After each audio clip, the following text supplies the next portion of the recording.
And in the new year, That's already. second day of the new year. But technically the third, right? Oh no, it's still the second day. Still the second day Tomorrow is the until, third. depending on where you are on the planet, of course. But everybody doesn't look at the year changes the same date. Right, it could be. You could mark it from a different time, right? Right. Like the Jewish New Year is right around Yom Kippur, right? I'm terrible. Yeah, I might got that wrong. Anyway,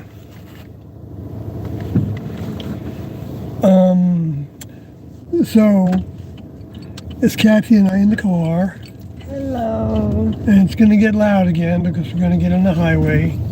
Sorry about that. We don't have a solution to that necessarily. Why do you have your brights on?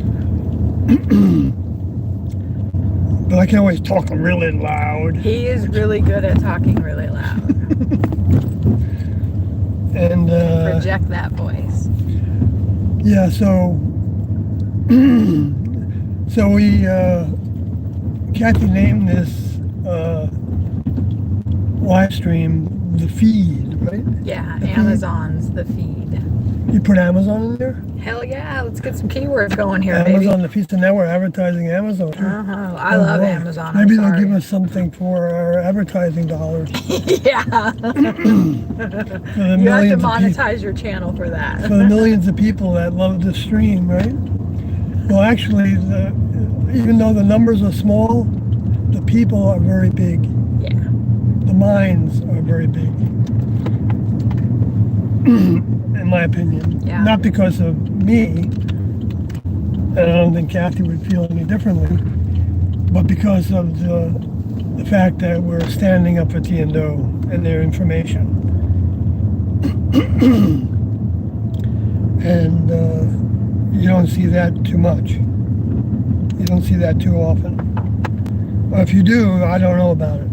Which it doesn't matter to me. We know a I'd couple people. I'd like thousands of people to be standing up for T&O, publicly or whatever.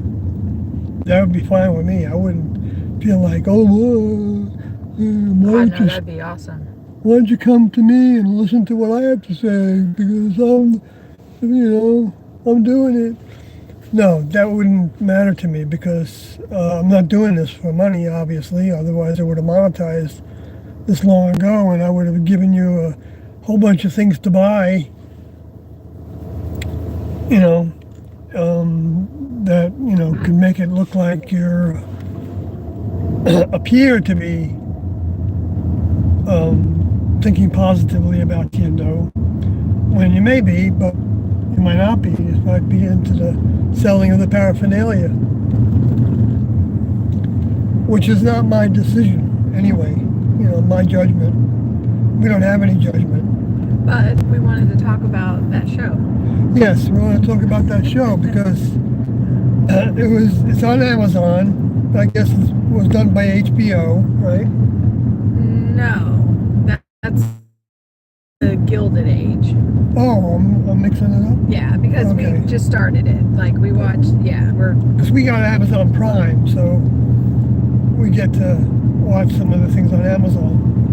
And it was called The Feed. And they tell you right in the beginning that it's about what? There's that smell. They say that in the future, in the near future, I'm trying to think because it's only like a one sentence blurb. I think it says, in the near future, everyone, I know that smell is terrible right now, huh? Look at all that smoke over there. Yeah.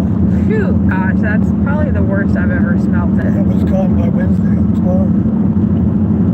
Well, it's curious that it's this bad right now at this time of night. Right? That it wasn't this bad earlier when we drove across. Yeah, I don't know. It's the stillness and pressure holds it in. Sorry, we're distracted by a putrid chemical slash. Yeah, it's a smell that I'm used to smelling when I live near a pulp mill.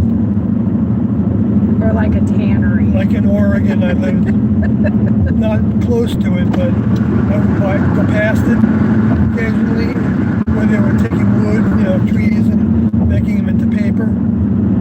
It's so crazy. It's such a smelly process. Yeah. And I smelled it also in Canada when I lived in Canada. Oh, it's terrible. And they put it all right on the water because they need the water. You need the water for the rinsing of it and whatever else in that process. But it's pretty much dissipating now. So the beginning of on the description of it, there's just one season out so far, and we just watched one episode last night. We started it at like 4 o'clock in the morning. But it says in the near future, everyone will be connected to the feed, and if anybody intrudes, then everyone will be affected by it. Right. And so then when you're watching it, what you learn about is that... And don't give us any spoilers if any of you guys have seen it. We don't want to hear nothing because we only watched one episode. Yeah, we're not going to give any spoilers away besides the very, very beginning of it. The very, very first show. So yeah, so and that is that the way they depict this feed is that it's some kind of an implant that I guess most everybody has. I think everybody almost. But there's resistors too. Right, there's the resistance. Yeah, so we don't know exactly how many people have it, but like it's kind of the main group, the group of 4 that they're kind of following right now. They're somewhat resistors because they don't have their feeds turned on a lot. Oh, right. That's why he was attracted to her in the beginning at his brother's wedding, because she had hers turned off. Because he wanted to share with her the music that he was listening to. Which apparently you could do. I see. It's almost like they've got like a cell phone, a smartphone embedded in their brain. Yeah.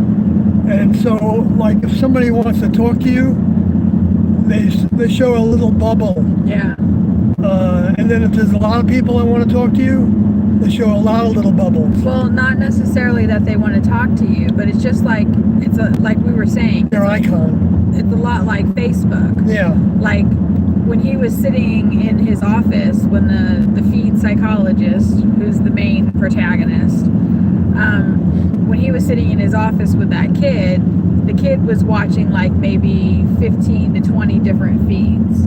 So you can tune in to whoever you want to tune into, as long as they're on. Right. So you can see whatever they're seeing out of their head from their point of view. Right. That's why that one kid was doing daredevil stuff and climbing on the roof of that building. Right. Because he was doing it for views, so people would be viewing him. Oh, I didn't get it. He was doing it for views. Yeah. I see. Yeah. Yeah. Okay. So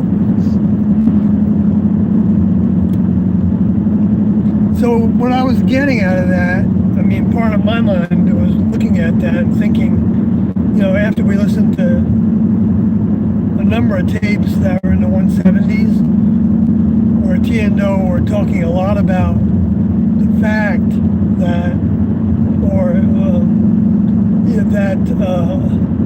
that all humans on this planet are connected in strains, like genetic strains, but also mind strains.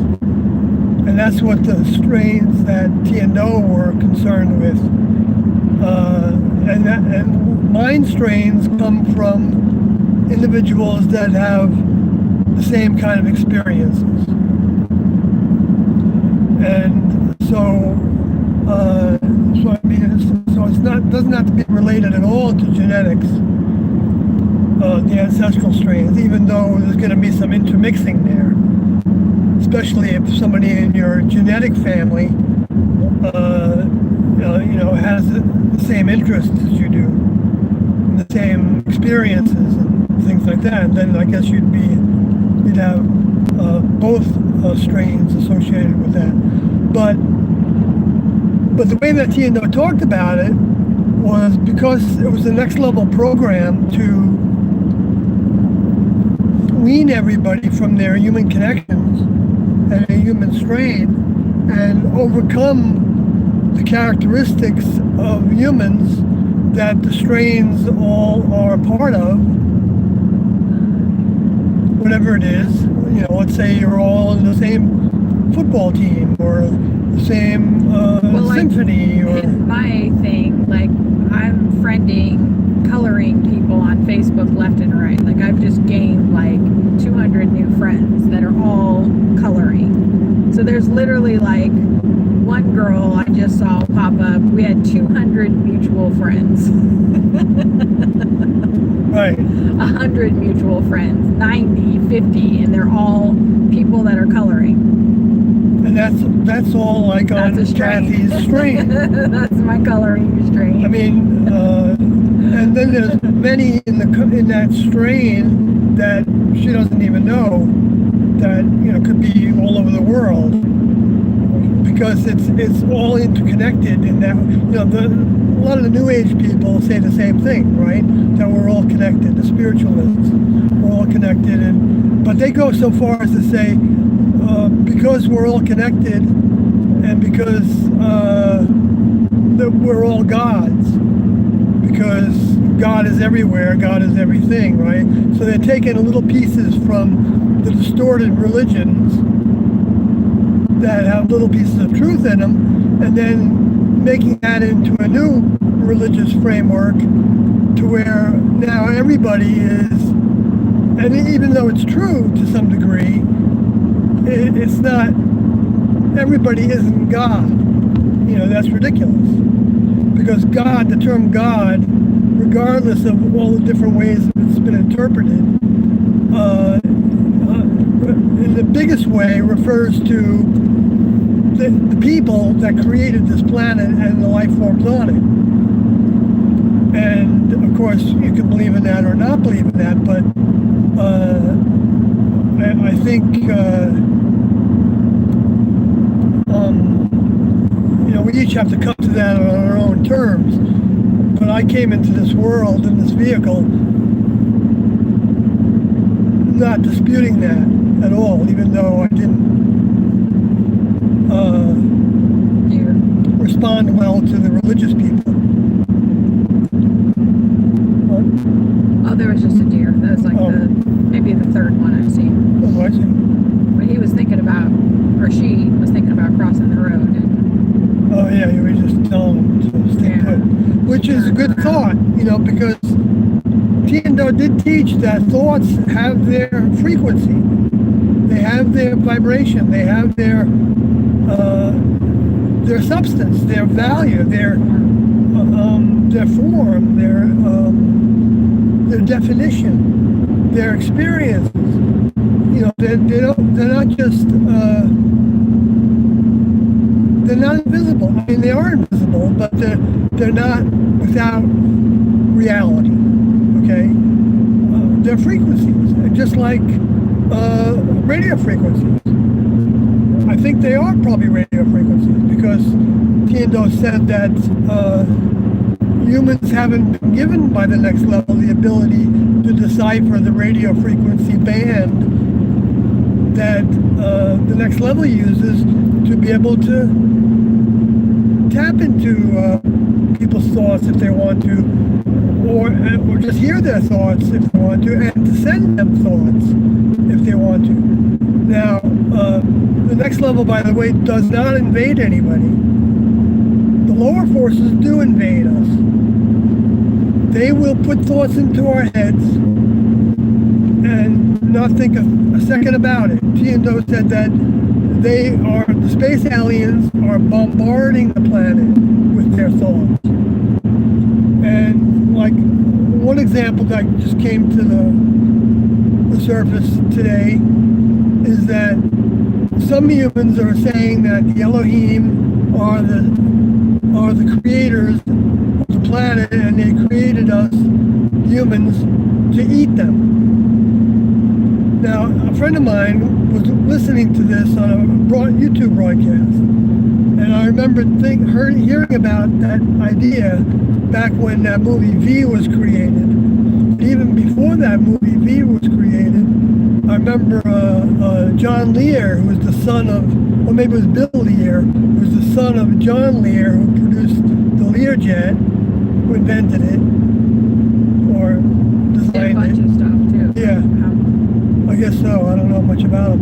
I But think it was with Howard Hughes. but we were listening to this, it was before the internet, so it was this, I know you think before the internet, what was before the internet? You know, but before the internet, there were satellites, and there was also bulletin board services, which were operating through phone lines, RS-232 connections, on if you use the terminology for the description of the jacks that fit into the phone line jacks, like in our houses and things. In the days People when might not know what that is. yeah, either. when people had, in the days before landline, when there were landlines only, there weren't hardly any cell phones unless you were in the military or something. Anyway, but so in other words, and I just read today the exit statements from Chuck Odie and Stam Odie and Sur Odie. And I don't remember seeing them in the Heaven's Gate book, but I guess they're in there, right? I don't believe that they are in the book. They're just on the website. Okay, they're not in the book, but they're on the website. And I'm not sure why they're not. yeah, and the website, and they're worth reading because, all the people that look at them, all the students, and think that they have no mind, and they watch that exit video where they each gave like a 1-minute blurb about what they were about to do. People say that, well, they're all saying the same thing, it was like scripted and all that, and it wasn't scripted. They actually believed everything they were saying. And not just believed it, there were certain things about it that they knew in their hearts from years and years and years of examining it, being faced with all the different things that were happening in the classroom was not an easy thing to deal with because we're being bombarded by the opposite in all ways.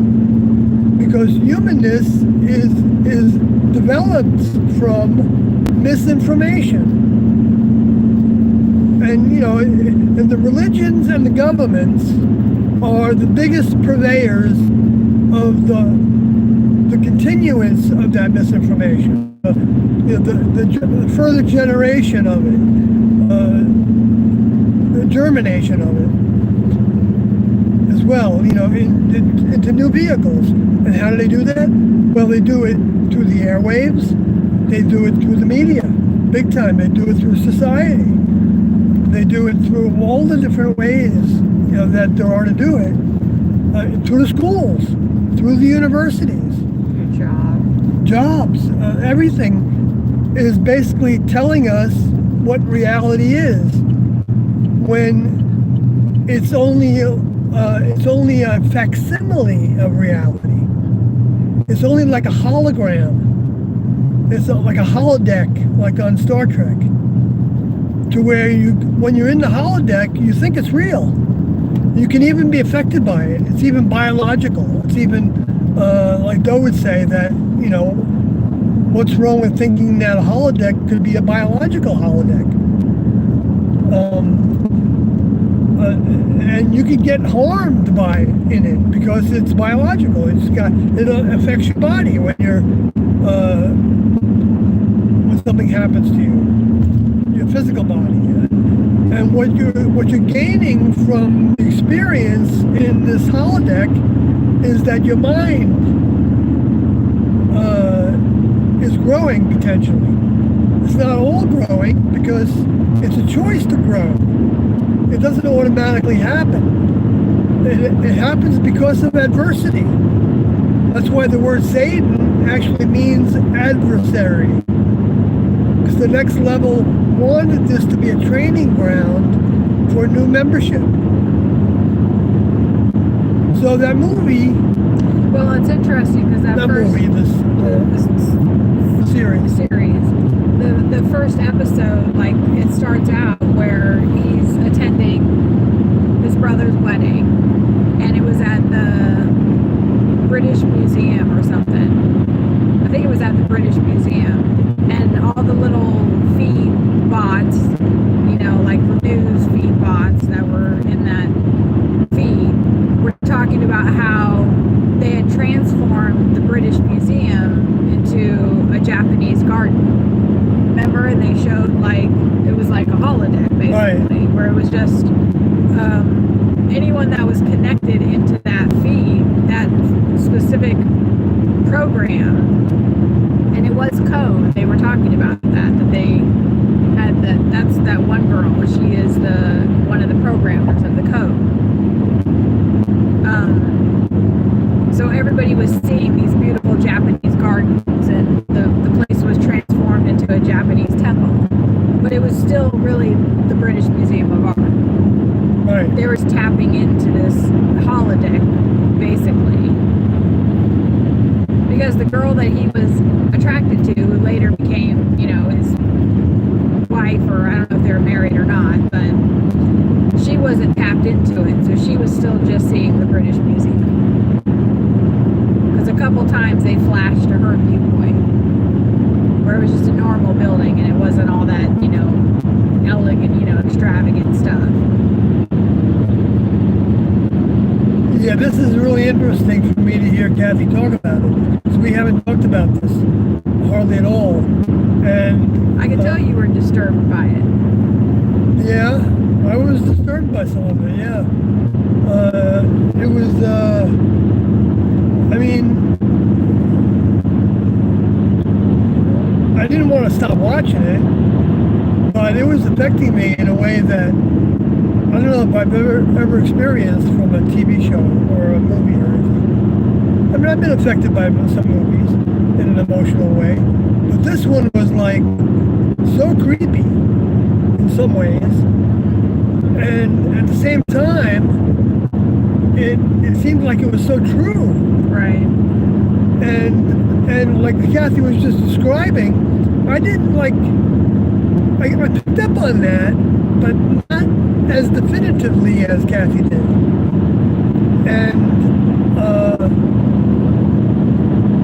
And I didn't, and some of the stuff was happening so fast, Yeah. and my vision isn't that great.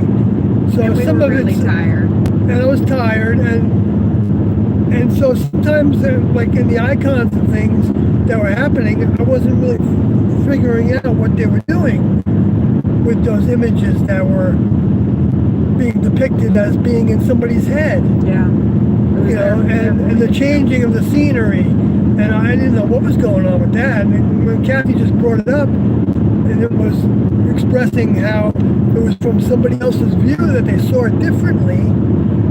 Wow, just now that opened up my mind to the fact of how Tia Do said that we don't have good judgment, and that if you told somebody something, you know the game of telephone, right? By the end of the game of telephone, if you don't know what that game is, it's when somebody says something to one person, and then they repeat that to the next person, and they repeat it to the next person, and then that person repeats it to the next, and it goes all the way down the line, and then you see what happens to that information when it gets to the end of the line, and that it can be totally different than what it originally was, because of each person's unique individuality in that context of not hearing everything the same way and not expressing everything the same way, even the same way that they heard it. Right. And Because usually it's like a phrase, yes, and a it's short just, phrase. Like she eats grapes in the garden. yeah. Well, the simpler you you make say it, the something. better it's gonna, easier it's gonna be to pass it on, right? Right. And as long as everyone's playing properly, and you know you don't have somebody halfway down the line that just makes up their own thing. Right. And it's altered, but there'll be some of what was started from the beginning. Because we did it in school. We did it in a couple of grades. I remember. Right. So, but when you're playing it as a game, then everybody's probably going to be trying hard to get it right. Yeah. Right? But when you're in the human kingdom and it's not a game, you're not necessarily trying to get it right. In fact, you're putting your interpretation on the information that you receive. That can sometimes be very difficult information to receive, to understand, and and put into words and things like that. So that's where a lot of the breakdowns come, to where somebody, it happens to us all the time, and I know from my personal experience, somebody will say, oh, you said this and you said that. And I said, when did I say that? I didn't say that. And they're reading into it, what I said, because of their own interpretation of those words. And they're getting it wrong. They're getting it flat wrong. And their assumptions. Yeah, and they make lots of assumptions. Yeah. And so that's why the next level gave a lesson to the classroom of, can you follow instructions, or do they change according to your computer, your brain, your mind? Because the mind is more than the brain. It's that genetic mind. It's that strained mind that travels up upon the brain waves and whatever radio waves that the brain emits, or whatever emits it. Maybe people don't even know exactly what emits everything. But anyway, so when Kathy was describing what this person was seeing in this series of the feed, and that it was different, it was like we see our own reality. We manufacture our own reality by what we believe, and that's what Doe talked about. That he said that everybody's going to get what they believe, and I never really understood that well. So I thought at the time, what do you mean? And he said that the space aliens were going to be assisting the next level unknowingly to accelerate humans with their spirits and souls, if they have a soul, to their heaven, to the space aliens' heaven. Because the heavens actually means the areas above the earth, the elevated areas above the earth. But that there's, in the literature from the ancients, they talked about three heavens. I think the Jewish people talked about three heavens, and that's probably more accurate. Isn't there like 12 too? Yeah, some talk about 7 heavens, some talk about 12 heavens. I've seen all those things talked about. Yeah. And but in terms of the Judeo-Christian, the Judeo background, I believe it was 3 heavens, and that the highest heaven is where God lives. Okay, that's members of the next level. That's not the space aliens. Well, yeah, Doe had talked about some of that, sort of, that like headquarters is not, headquarters is different than other spaces. Like, Right. Like, in my father's house are many mansions. Right. Many dwelling places. So, like, he would have, the chief of chiefs would only have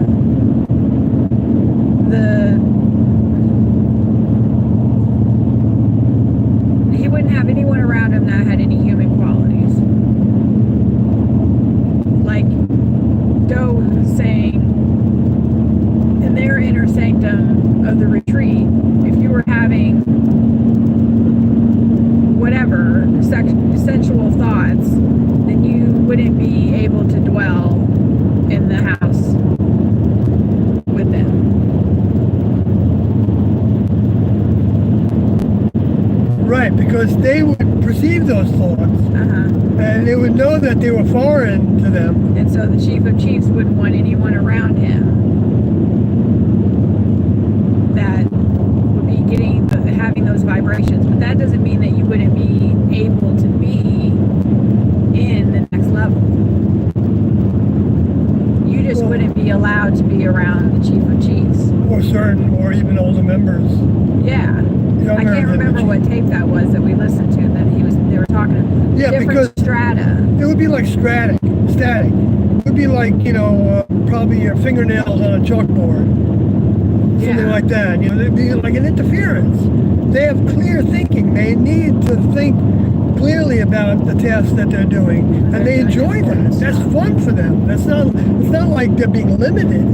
They're not limited any more than somebody in a science lab.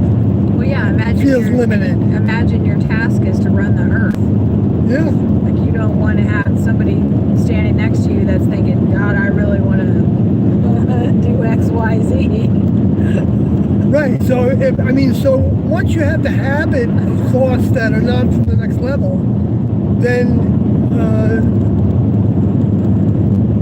even if you're not participating in the behavior that stimulates those thoughts, if you still got them in your head, theoretically speaking, then you're going to have to be put someplace to where you're not going to interfere with others. And I would venture to guess that that's why individuals are given membership in the next level, because they showed the next level enough of their ability to change and grow and adopt the ways and behaviors of the next level, to where they could be taken into the next level, given a spacecraft and a crew to be with, or some overseers maybe, or maybe not. Maybe actually the spacecraft actually is run by an overseer and they don't even know it. It just does the things that they want to do through what they would think as a computer system, and they don't have to really know how to be trained to navigate and do all these things, but they can on a spacecraft that has that capacity already, and then they can be given elementary tasks that that whatever they do isn't going to interfere with, in a major way, the things that the next level wants to do. And that elementary task, the number one elementary task, I think, that exists is to become a observer, a watcher.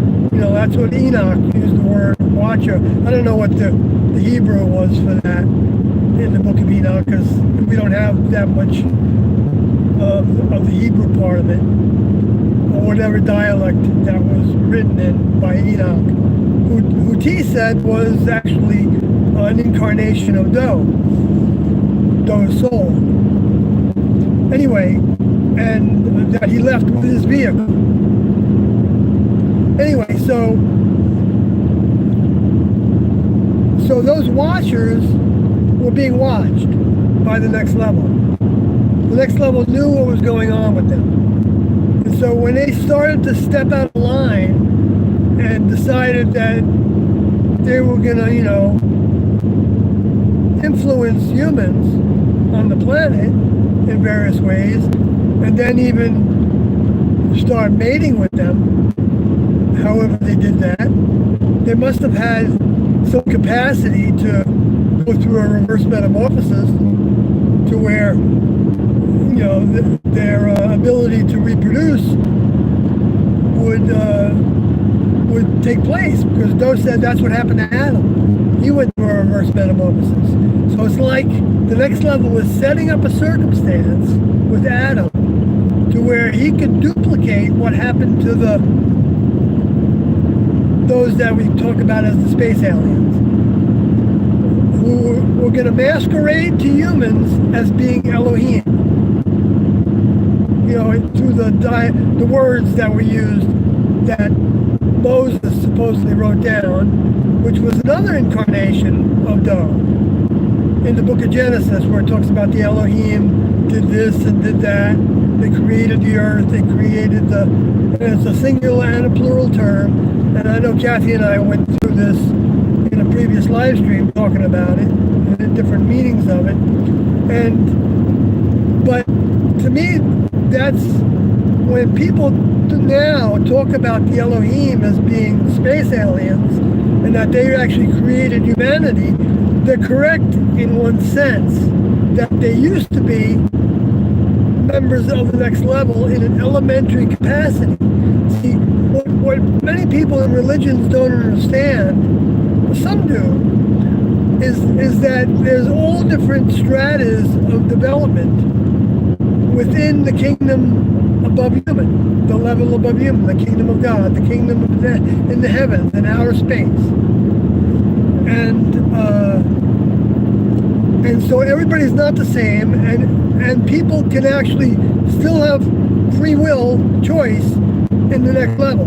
So if they want to go backwards, they can go backwards. They can drop away. Tiendo, I remember, said that it's even easier. Well, maybe that's not the word they used. Well, yeah, they did, I think. They said it was, no, the way they said it was that, the way I remember it, and if I got this wrong, I have to learn about it soon, but was that in the next level, you're not watched as close as students of the next level on Earth that haven't graduated yet are watched. And that can be, students can be many members, not just the ones that believe in Tiendo. Because the human kingdom is comprised of human spirits, minds, that have that in common as well. In other words, they have experiences with older members to some capacity. Well, there was supposedly 144,000 in the time of Moses. Actually, it was more like 1 million. I think the number was like 600,000 men, is the way they described it. So if they're actually talking about male vehicles at that time, then, you know, there's got to be probably as many again of females and as many again of children. You know, so there's probably over 1 million for sure. People that had some experience with the older members. Now, that doesn't mean they all grew. They probably didn't. Because you can look at the record books and it talks about how, you know, they draw a line in the sand. They said, if you're not with me, then you're against me. And then those vehicles were all, you know, done away with. And you can think, well, how cruel is that? But we don't know what the accuracy of some of that is. But the next level has the authority to zap people. You know, they don't do it willy-nilly. And they don't, it's not murder when they do it because they created the vehicles, the whole line. Just like a farmer when he goes into his field, if some of the plants are laden with disease and are growing and spreading their disease because they're allowed to continue to grow, then they need to be eradicated. You know, you need to take them out. And Jesus talked about this with the parable of the seeds and the weeds. And you can go read about that because he says, let the weeds grow for a time so that when we remove them, they won't upset the roots of those that are growing well. And but see, nowadays, those roots are being torn up from the lower forces. And Christos talked about that in the USA Today information advertisement that was published on May 27th, I think it was, 1993 in USA Today, international and national edition. for that one day. It was a third of a page. And it's published, it's in the Heaven's Gate book if you want to read it. It's in very fine print, but it says a lot of things in there. I mean, you can read that material and you will get so much knowledge from that material and all the other things too that are in the Heaven's Gate book, that whenever people talk about things like this or that about the space aliens, little nuggets of information in that say a whole lot about what the reality of that story is. Because nowadays, there's been so much misinformation and disinformation. In other words, information that was intentionally injected into the subject matter to actually deceive people. Where misinformation could be like by mistake, or by misinterpretation or things like that. But this is, they've got another name for it now. I forgot what it was, for information that's actually used to manipulate people. And that's happening at an accelerated rate right now that I haven't seen before since I've been alive in this vehicle, in the media. And the media is almost joined together as one unit. And it's funny that sometimes the only voices that we hear that have some truth left in them, even though they've got their own faults, are from comedians. Yeah, it's a funny kind of humor, right? But anyway, so what about that movie some more, or that series? We were talking about the feed from Amazon. Well, you were talking earlier about how it paralleled like the influences. Right. That's really good. Yeah, that's So it's like what we were taught in the classroom was that there were discarnates, dead humans, that their spirits continue to exist, and that they are actually like people standing next to you, wanting you to do the things that they did, so that they can get a little buzz from doing the things that they did when they were alive. So that's, since they're interested in you because of your experiences, that to me shows that they are part of the strain that has those same experiences. Now, it doesn't have to always be that way, I don't think. But let's say for me, I picked up the flute.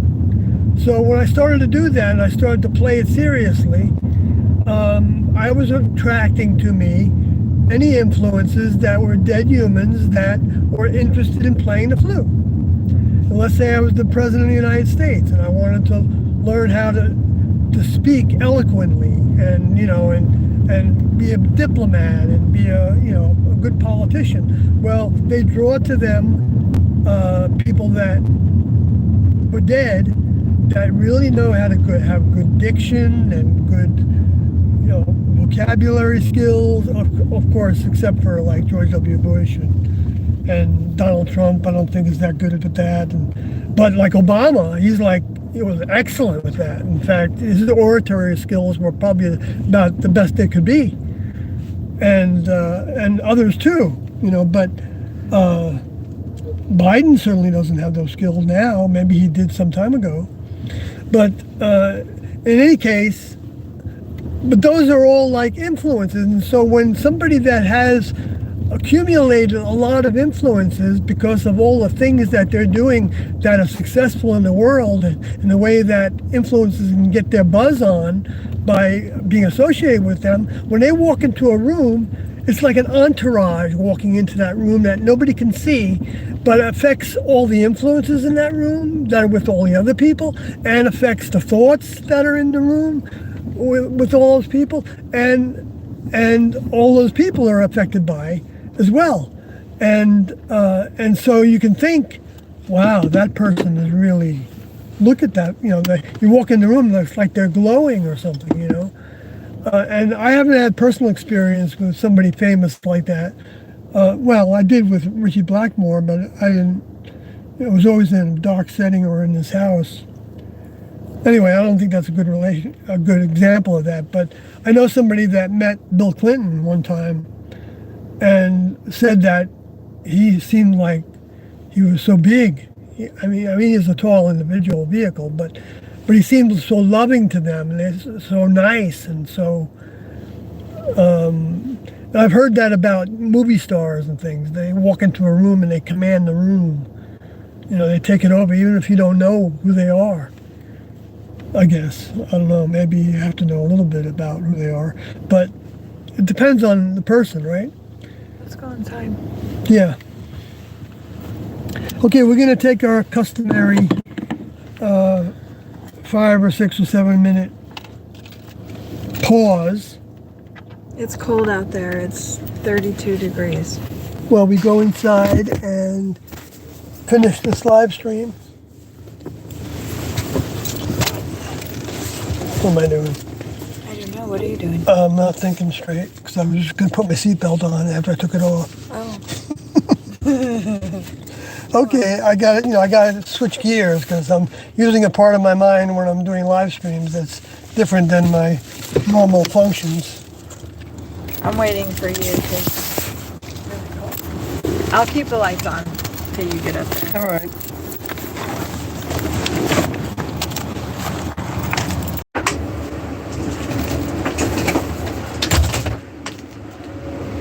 Oh, he's going back out there? Yes, dear. Gosh, it's cold. Ooh. Yeah.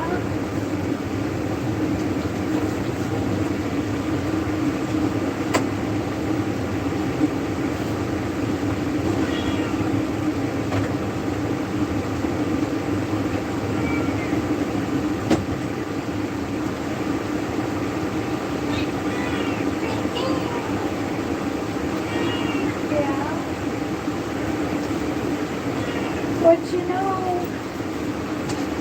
Yeah, you freezing in here? Because it's only 70 degrees.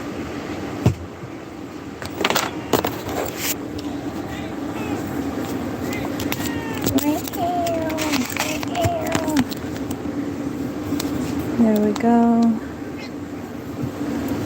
Let's get this going up for him.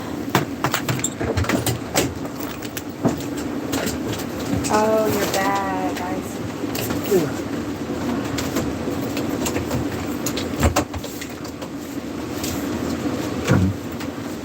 I didn't plug the computer. I didn't lock the car. I got the key. So that doesn't surprise me. Right.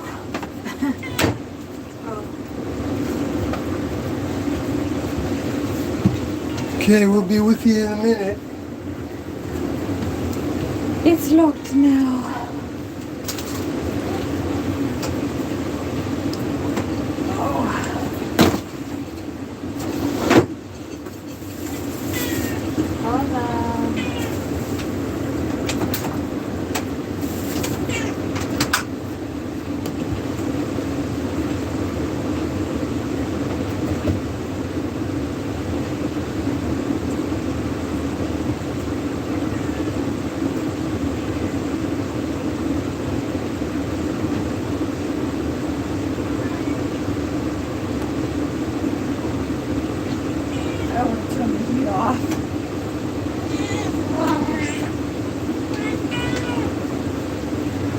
But I guess I should to save the propane, huh?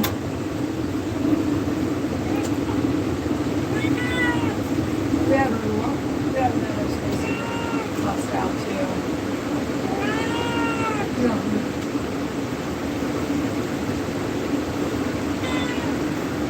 Alright, let me put this stuff up.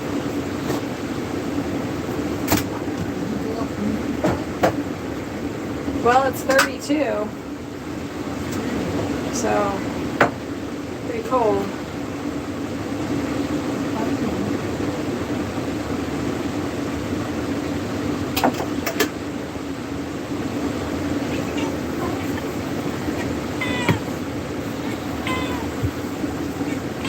All right, you don't have to keep talking.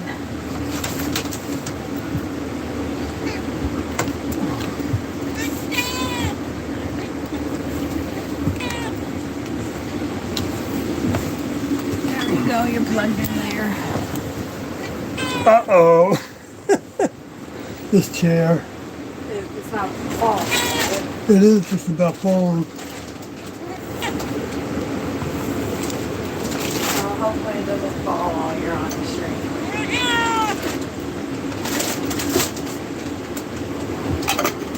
Hi, Evie.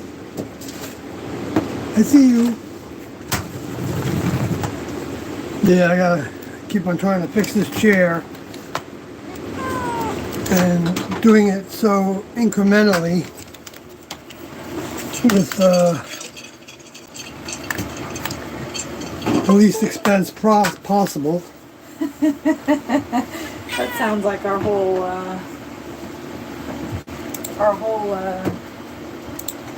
process.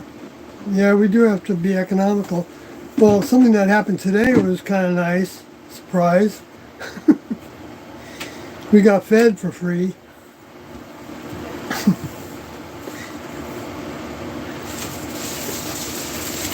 Because of a delivery mishap. That was not intentional at all. I wasn't with him. Right, it wasn't Kathy's fault at all. It was mine. I don't know what the fault it was, but I guess it was mine. I was the person that could have noticed. Shoulda, coulda, woulda. Shoulda, coulda, woulda. Okay, so let's see here.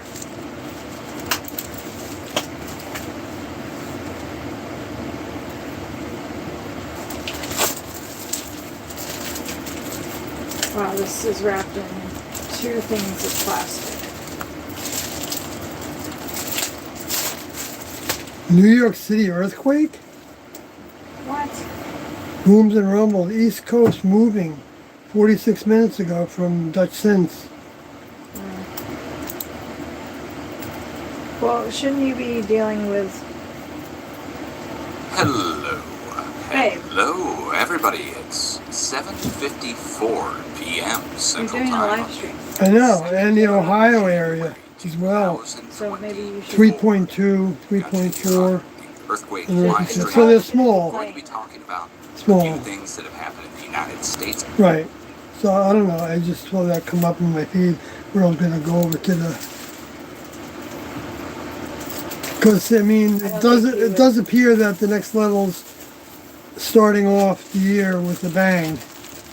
The green fireball, the blue fireball. Right, there was a green fireball over California, Nevada, Arizona area, seen from those areas.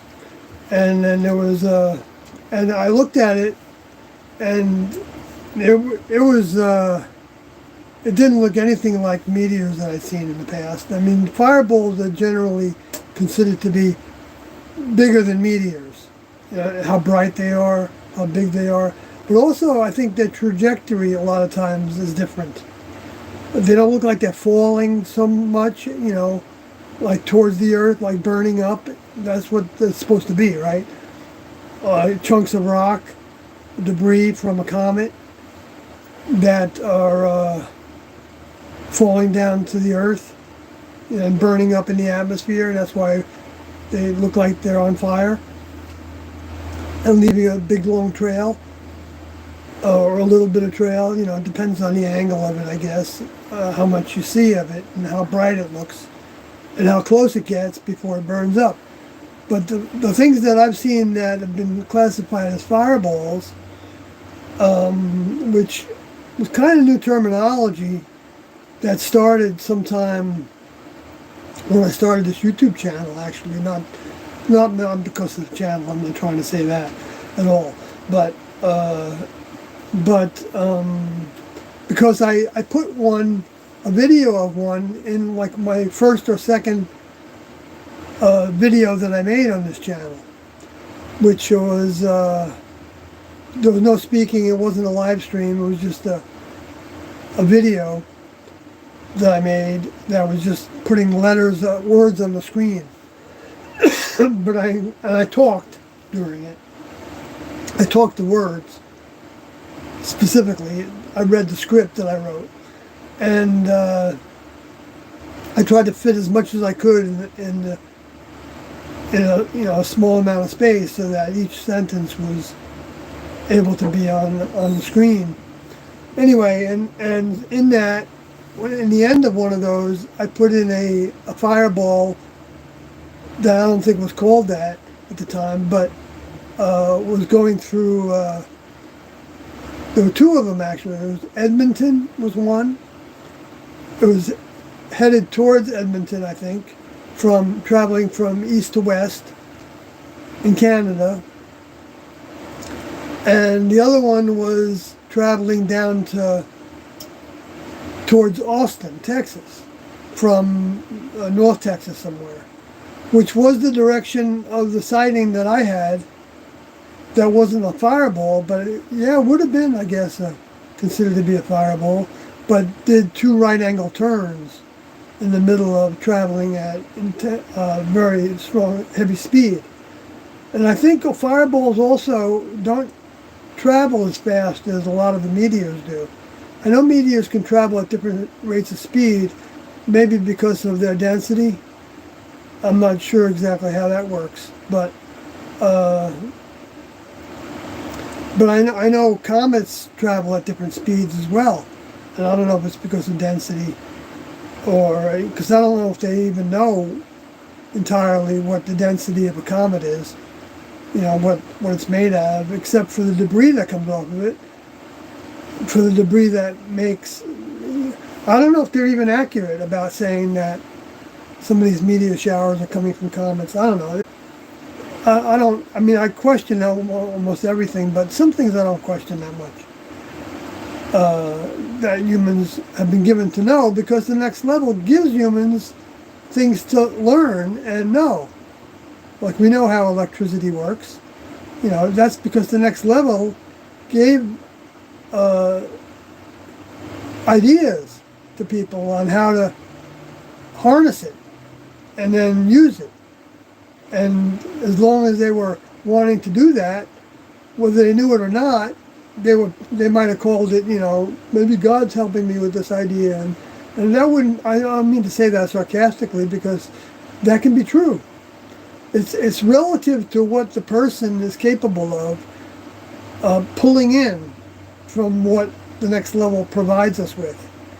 In other words, they seed the planet with information and options, in terms of what humans can draw on in order to learn how to do things that they want to do by their thirst for the answer. So inventors that are trying to, come up with a cure for this or that, or a better way to have better energy usage and, use like water for energy and all that, things that Tesla was doing and many other people, Edison and others that didn't get as well known as Edison, that were playing with electricity and to make lights. What was his name? Tesla. Yeah, Tesla was one, but I was trying to think of the name. If they gave us a real name the other day in that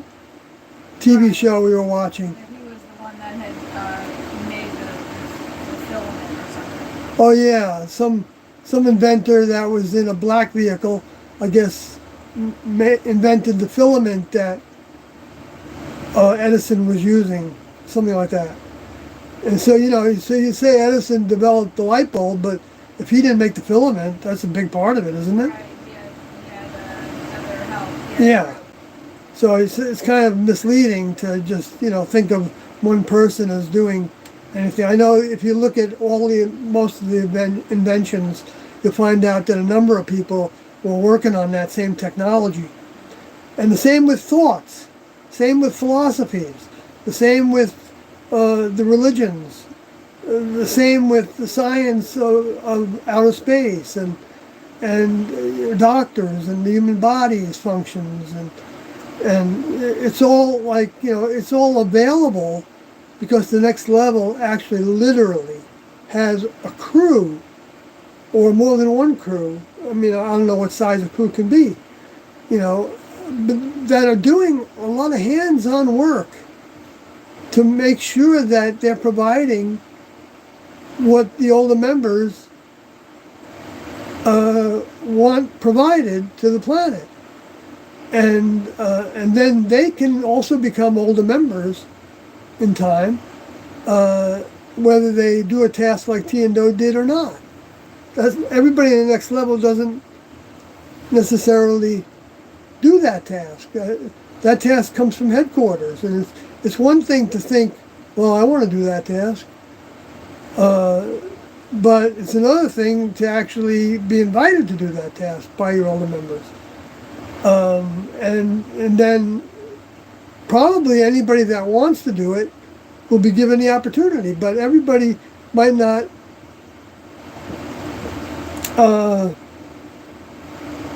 it's not like it's a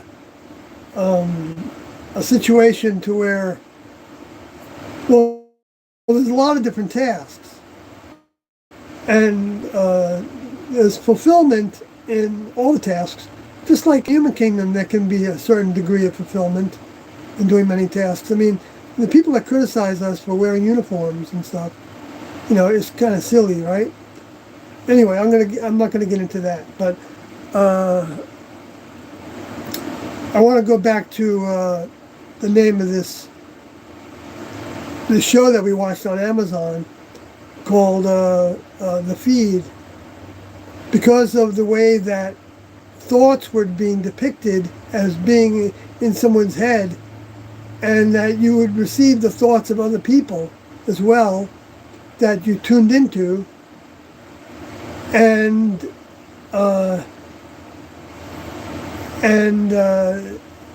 that in this show we're not going to say much about, because we only watched the first season, so we don't want anybody to give us the first episode. And but they showed that some people were having problems with the feed, so that I guess, I don't know if everybody could turn it off, but some could block it, I guess. Well, you didn't have to have it always turned on. You didn't have to have it turned on all the time, right? But they showed one kid, I say kid, but he was probably a teenager, who he had it on all the time, and so he was always like, it was like he was in a video game, one of those video games where you actually you have your own person and you're living in that game, right? Basically, he was like that all the time with things on the internet. There's probably people, on the feed, because the feed That's what he was. He was watching everybody's feed. He was watching everybody else's feed. Right. See, that was the difference between what we have now and others, is that, well, I guess we have it now because you can all tune into my feed right now. Right. Right? Yes. But I can't tune into your feed right now. You can, though. I could if you were doing one. But you can go to people's Facebook page. I could go to your Facebook page, yes, and I can tune into your feed to the degree that you put what you wanted on that Facebook page. That's right. Or some other social media, whatever it is. Right. But they were doing this all like real time, so that you'd be in a room with somebody. You could be in a room with 10 people, and you would get the feeds of 10 people, and you could tune into one and see what they're thinking, what they're doing. Well, let's say they're in another room and they're playing a guitar. You could tune into that, and you could hear the guitar. You could see it. It would be like being with them. And one guy was look back at your thing too. It also recorded all of your memories. It recorded all of your memories, and you could look back in your memories, and then you could play them back. So, and see, all that I think is really kind of describing what the next level created in a different way, to where you can't really invade somebody else. If we could all communicate by thought, then we could invade somebody else's thinking. unless we knew how to stop certain thoughts. But that's what T and O were talking about, that we needed to learn to not have thoughts that were of no value. And you could say, well, if I have a fantasy about being a rock star, that's a value to me because it's something that makes me feel good at the moment.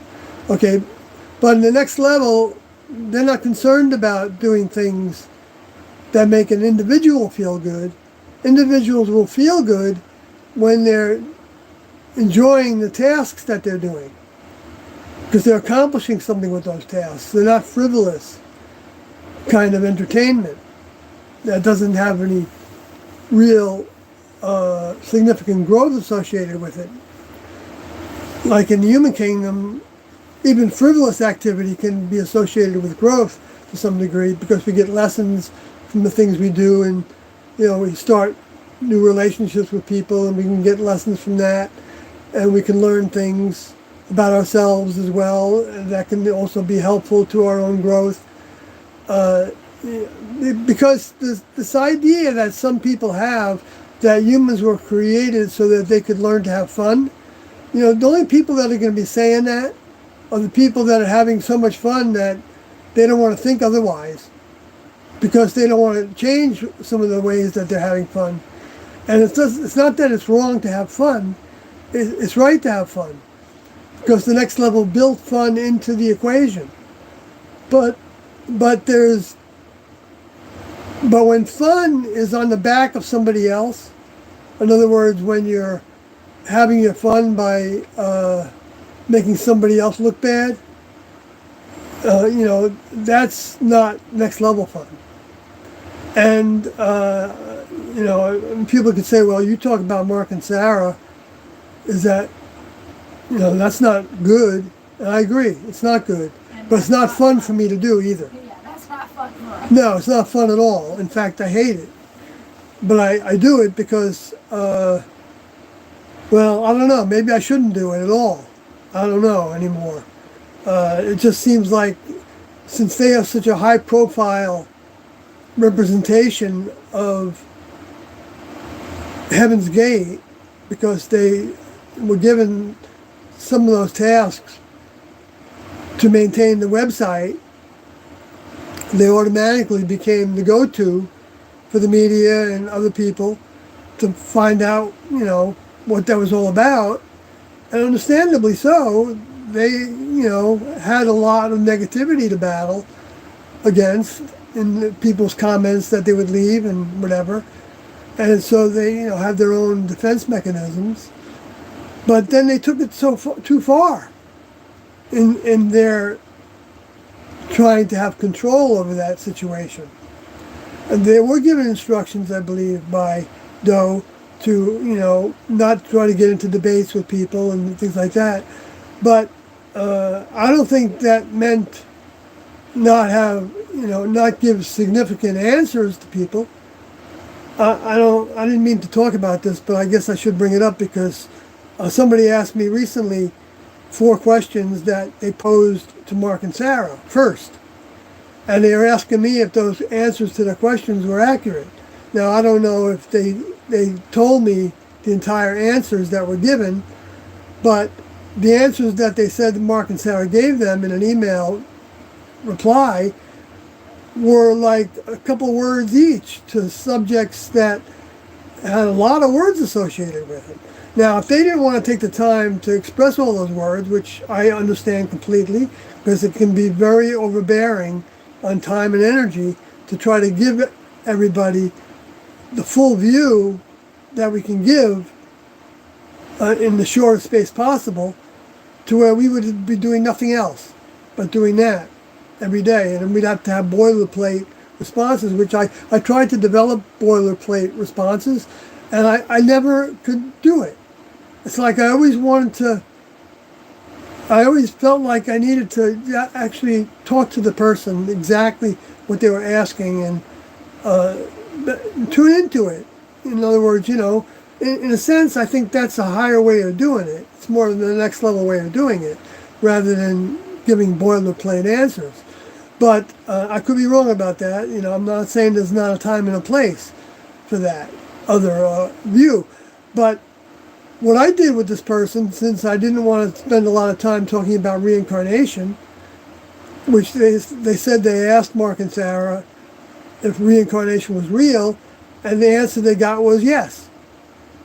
But even in 1975, Tiendo would add to that, the way I remember it, and I think I saw evidence of this thereafter a number of times, but they would say that it's not reincarnation the way that the Hindus and the Buddhists think about it. It's different than that. But they wouldn't say any more than that I knew about for years and years. Because they weren't trying to justify it, they were just trying to let that person know that there was more to the story. And I think that would be the least thing that you would say to somebody, unless you didn't remember that they said that, or you didn't have time at the moment, you know, you were just trying to get through things. So I'm not, you know, trying to judge Mark and Sarah for that. If that was their only response, I don't know for a fact that it was their only response to that question. But so what I did, which I think was a better thing than even giving them a little synopsis, more than, you know, that it's not the same as Buddhism and Hinduism. Because I generally would give people a synopsis that was, you know, a pretty good length paragraph, which can be quite long if I really, you know, bring it out completely the way that I understand it from Tiendo. Because that's where I got my understanding about that, from Tiendo. It's not from experience. I had done some reading about it, but that doesn't even touch what Tiendo talked about in later years, and which you can see in the Heaven's Gate website, in the book, but posted on the website as the document that one of the students wrote called Incarnating and Discarnating, and then another document called Deposits. And that's got another little viewpoint that's pertinent to that same subject matter. And I think there's another one. Well, you can look through all the student documents, and you can probably get, you know, all different perspectives, because each individual is an individual. They're not all the same. They're the same. They learned to be the same in terms of behaviors and ways. Ways meaning how they approached problems, looking to their older members for solutions, looking to what they were taught by their older members as solutions, looking at what they learned when they put the solutions that the older members gave them into effect.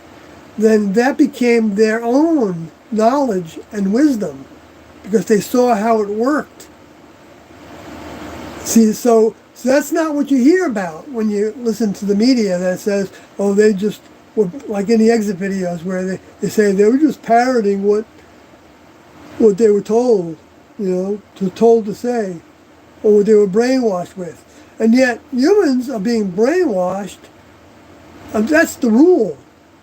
The brainwashing that we're seeing, especially now, but it's happened before every war. I think you can guarantee that the media was putting out brainwashing slogans and things. What's that? Oh, Kathy's talking to somebody in the bathroom. That's where the brainwashing is. Look at the media now, the way they're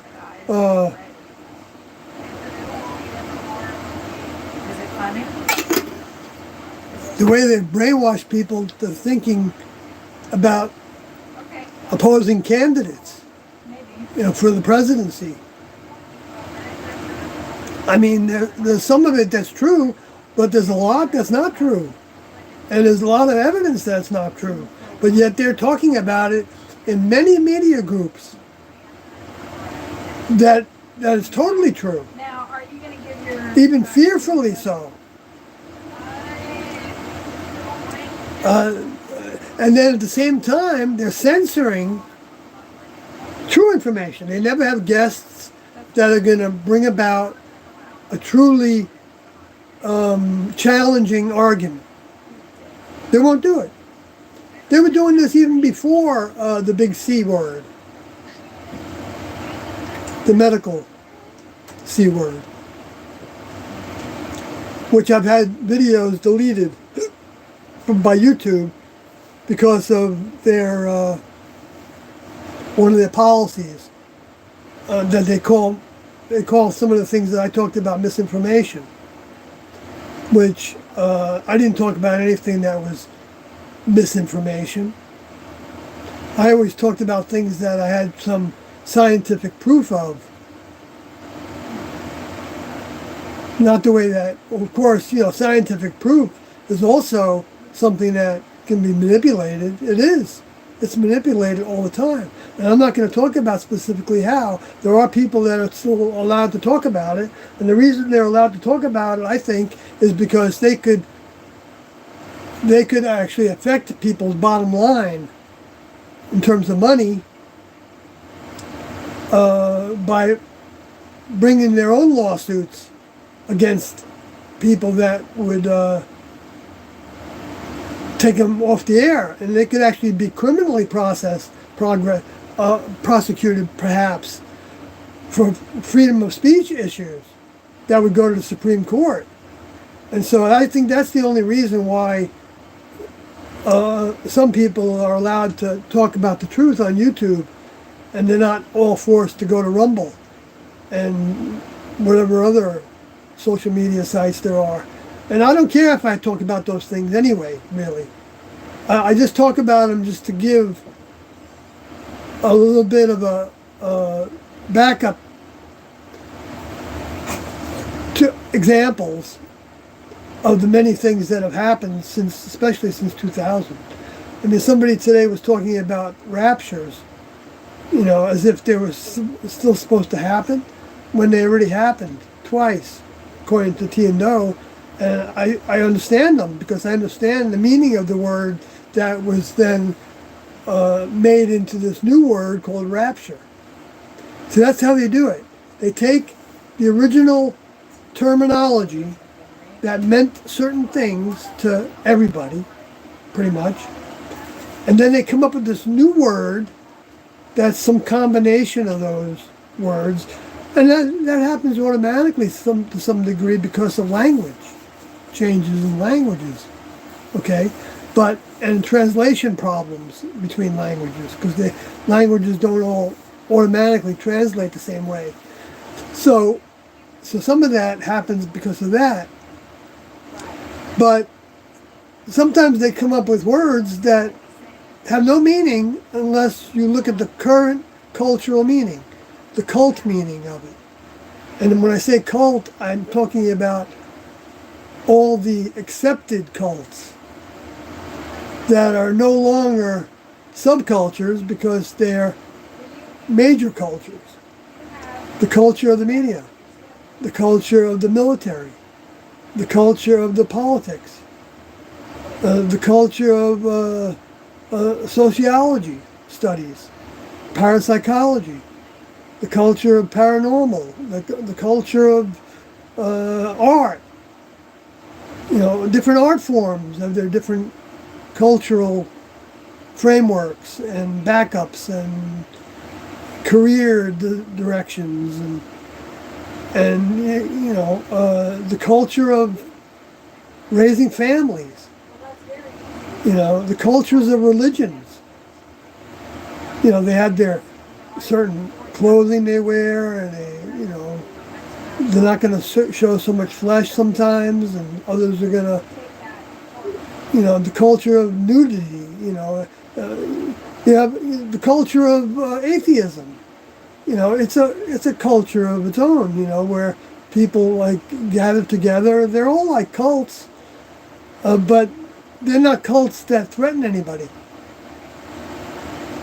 And even the deadly cults, the ones that, like Jim Jones, that have no relationship at all with T and Do's way that they left, and why and how and what was behind it all. No relationship. Well, I mean, you could have philosophical relationships, and you could have theoretical relationships, and you could have, those kind of, relationships. But in reality, if you know the stories, then, those relationships, even though somebody could bring it against you as having the same relationship, it doesn't really hold weight. I mean, but that doesn't stop people from bringing it against you. And if they say it, then other people think that it's true. Look at the way that, even though I don't like Trump, I don't know if he's even the best Republican candidate. I don't like the Republicans either. I don't like the Demon Cats either, or the Republicans is what I'm calling them now, because they're con artists. And the Democrats are like demons in the way they're acting. And I'm not saying one is worse than the other. It's not, because the next level doesn't do any conning of anybody, and they're certainly not demonic in their justifications of wars and the way they're doing now with the Ukraine war, and now the war and the war in Syria, and the war in Libya, and the war in Iraq, and that Democrats and Republicans voted for, and on and on and on. Okay, somebody the other day said that what was it? Oh, I was watching an interview with Vivek Swami. Vivek, I think Ramaswamy, I think is his name. He's running for president. He's been on some of the debates for the Republican side, and he's well spoken. He's a colored vehicle. His vehicle's got some brownness. I think he's originally maybe from India or Middle East or Pakistan, or I'm not sure exactly where from, but I think he was born in the United States, and he considers himself a patriot, and he's running for president, and he's got some good ideas. I think he's got some great ideas, and he's willing to talk about some subjects that will make some points with some people, especially independents, about what happened in 9/11, but he's being very careful about things he's saying. And he brought up the example on the Jimmy Dore interview that said that he was like George Washington, to where he didn't want any foreign intervention. He didn't want the United States to be engaged in foreign intervention. And so he thought that by saying that Israel had the right to defend itself, which I'm not saying it doesn't have the right to, might depend on what that self-defense looks like, because the United States says they were defending themselves against Iraq nuclear weapons when they didn't have nuclear weapons, or weren't even close to having them, unless they bought them from somebody else, and they had no delivery system for them, and yet it was portrayed to the United Nations that they did have all that and the capacity to do it and wanted to do it. And so, according to Hillary Clinton, they were told that there could be atomic bombs going off right off the coast of Washington, D.C. And so they felt like they had to vote to stop Saddam Hussein. Okay, so they went into war on false premises, and they killed thousands and thousands of people, and they lost thousands of servicemen, probably, I don't know, servicemen and women, and yet nobody ever really cares about it anymore. And so Ramaswamy is saying that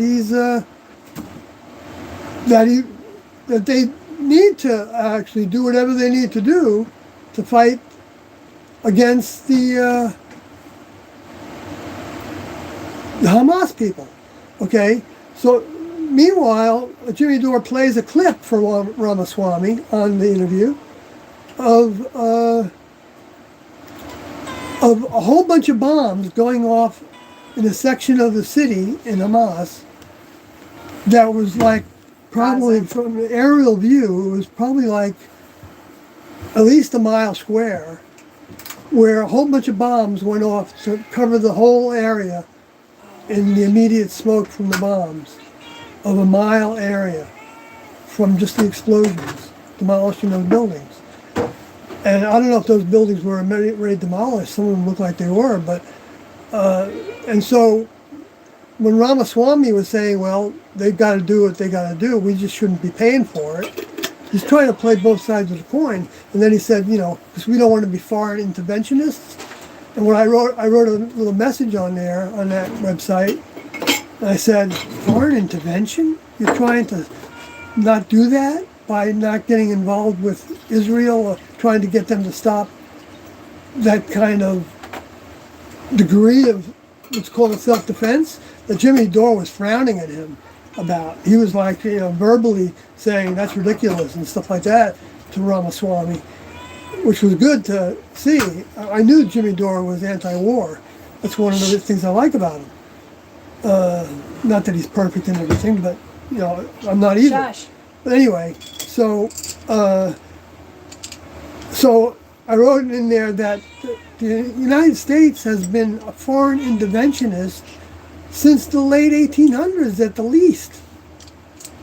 If you look at the Rough Riders with Teddy Roosevelt, who took over the Philippines to steal their rubber plantations for their rubber countries.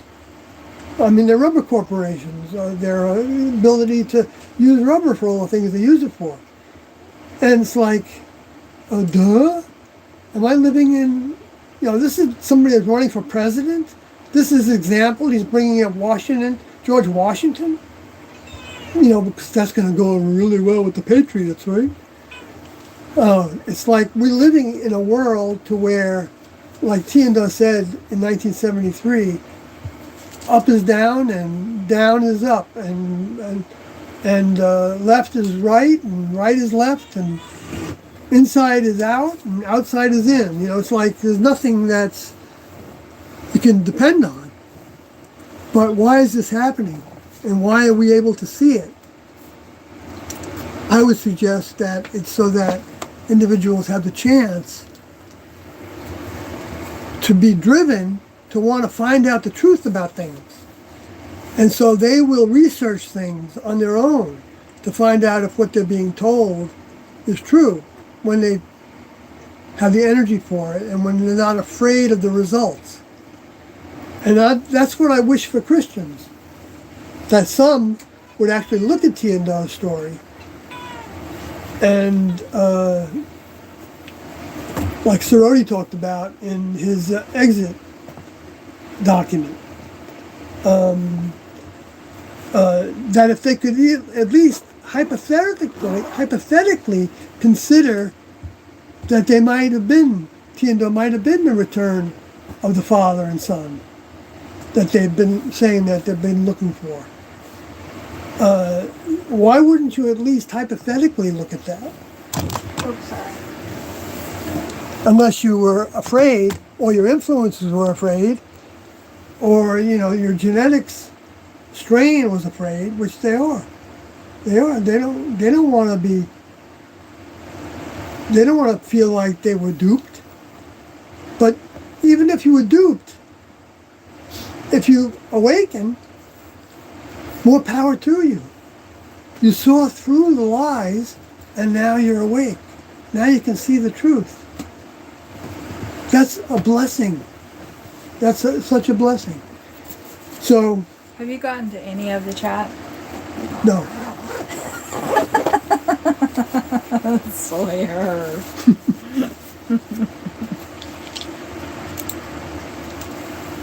Okay, I'm going to go to the chat now. Oh, turn your volume off. Okay, I'm going to go. No, it's not that far behind us. There's not that much. I'm not going to go through the trouble of pulling it out. I want to know what they are. Oh, you want to see it on the screen? Well, no, I don't need to see it, but I want to know. Yeah. Yeah, old school Dave. Hi there, if you're still here. Good, Miss Kathy. Good. Eyeball, Miss Kathy. Good, I see Miss Kathy, I think is what he's saying. Uh-oh. Casey Strange says, hello everyone. Hi Casey. And says meow. Evie. Saying hello to Evie. Evie's drinking water right now. Which tends And to she's make... facing the fireplace, which is a false fireplace, but it looks like a bunch of flaming coals. And she can see her reflection in the glass. It makes her mad. But yeah, I guess it makes her mad. Oh well. It makes her something. Meow. Okay. Casey says chitters. Chitters? With chitters meow. I don't know what that is. Kathy's not responding, so I don't know if she knows what that is either. Oh, yeah, that's like when cats go... Oh. Did you hear that? Clicking sound? That's when they, usually it's when they're looking at birds and they want to eat them. Oh, yes. I've heard of that. Yeah. Rise above. Hello. I'm sorry, just had to leave and come back, and I've had this question for a while. Here on Earth, in our vehicles, every task eventually becomes tedious and unenjoyable. Does this happen at TNL? The next level. Oh, okay.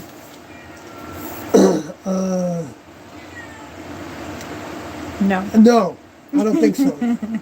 I don't think so. I mean, Tiendo did talk about how, like, talking about a task in the next level.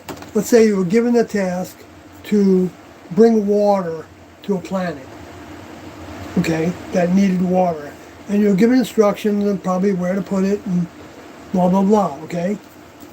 And you're given a way to do it, you know, whatever that you could imagine that to be in technical terms. And so you were doing that task. And you weren't given a time to stop doing it. And if you got to the point to where you thought, well, you know what, I think there's enough water here. And, you know, I'm kind of tired of doing this task, so I don't want to do it anymore.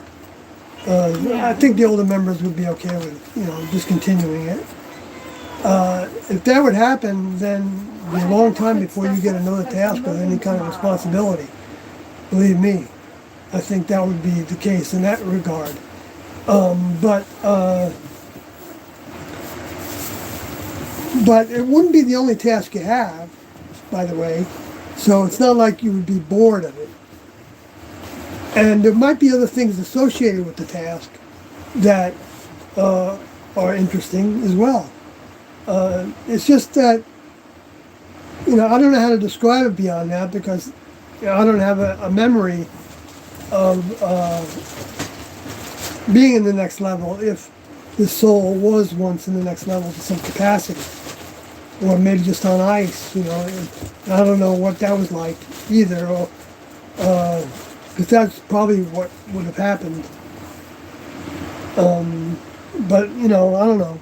So I just don't have any kind of information beyond that Tiendo gave. And so I'm not going to try to guess any further on that. I mean, I didn't guess on that story about the water delivery. I want it there for just like 2 minutes. Oh, okay. That's fine. Okay, so Rise Above says we would all need a firewall. For the feed. Well, supposedly Right. there is one. Right, supposedly there is one in this show, and that's what the problem is. There's been some cases where people were being barraged with images that they didn't. It was one big hack. Everyone was hacked all at once. Right, but what was the evidence of the hack? That they all, like, people, like, completely stopped. They couldn't move. They were completely overwhelmed because their feeds were running nonstop. Right. They were getting everything all at once. Right, they're being bombarded by images, ideas, and thoughts, whatever was happening, right? Yeah. All different bubbles from people. Oh, sorry. Like if somebody, hacked into your stream and then just flooded the chat room with thoughts. And so that's what happened. And so, and then there was also a circumstance to where somebody felt like they were taken over by somebody else, and they actually did some physical things. One person stabbed somebody, or tried to stab somebody. Yeah, and then the other one did. And another person did stab somebody. And so the feed showed the first episode that we watched. After we turned it off, I had to go get the laundry, even though it was 5 a.m, because we did a load of laundry in between watching this.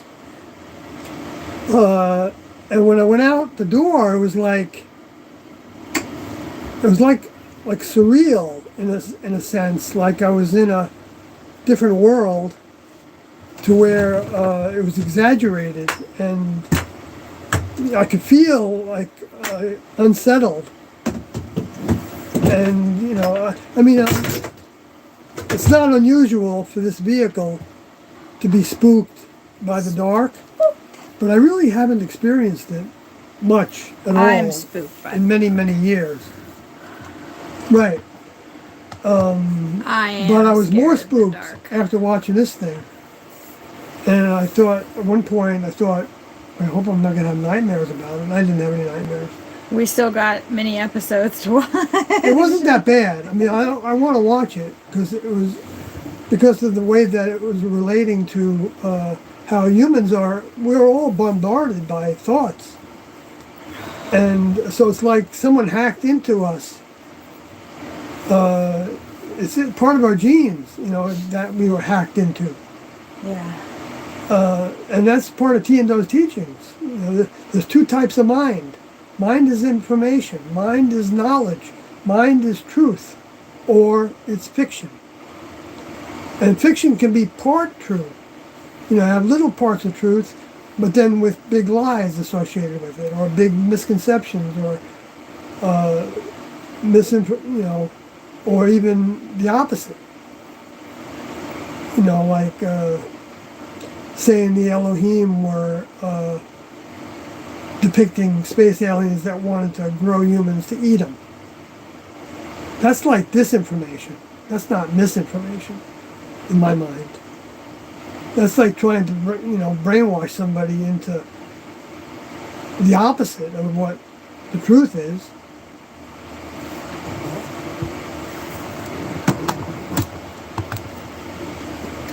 All right, so yeah, but the idea of a firewall, that's what Tiendo were teaching. It's a good way of describing it, actually. They were saying that when you had a thought that was a negative thought, and relative to the classroom, a lot of thoughts were negative thoughts, because they were trying to, outgrow all their humanness, all their human attachments and everything. Okay, but to someone in the human kingdom now, that's going to look different to some degree. But like thoughts of anger, or thoughts of hurting somebody else, or or thoughts of Hurting yourself. Hurting yourself, yes, for sure. That's a big one. Like the way that people cut themselves and things, and commit suicide. I mean, thoughts of suicide isn't going to benefit anybody right now, because they could develop the strength to actually control their vehicle and get rid of those thoughts, and then actually learn about the next level and gravitate to the next level and grow leaps and bounds from having overcome enough those thoughts to where they're not actually threatened with taking that action. Now that's different than the class members. The class members had completed their task, and they were willing to leave by whatever method there was. And they preferred to leave with their vehicles, even in the last days. But the vehicles they knew were not them. They knew that. I just read it in Chakotay's document, and Stan Modi's document, and Sorority's document, and they put it in different words, and in each of those documents they talk about completely different things, but then also related things. So I would encourage anybody to go to the exit statements on the Heaven's Gate website and read those 3 documents to see what kind of minds were giving you a snapshot of their thinking. Because they weren't programmed to say those things. They, sure, most of it came from Tiando's mind in little pieces, but they had to put things into motion in order for those things to be more than just data. For those things to become knowledge means recognizing the source and knowing that the source won't lead you astray, no matter what the world says about them. Because the world has been lying about so many things. I say world meaning, mostly the media and the governments and the religions. Okay. That's all. Oh no, there's more. A little bit more. Rise Above says, "Hey, spoilers. I'm watching."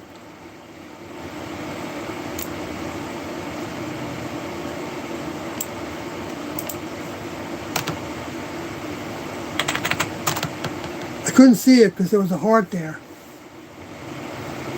That's why it's good to pop. I'm watching the first episode, so I just hit the keyboard with 3 U's. I'm watching the first episode. Oh, I see. Right. Hello, Nick. 303. Did I miss anybody? Nope.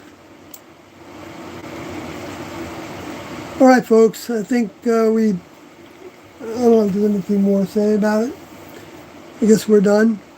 It's been a great chat or whatever, I've enjoyed the stream. Hope it's been of some value to you.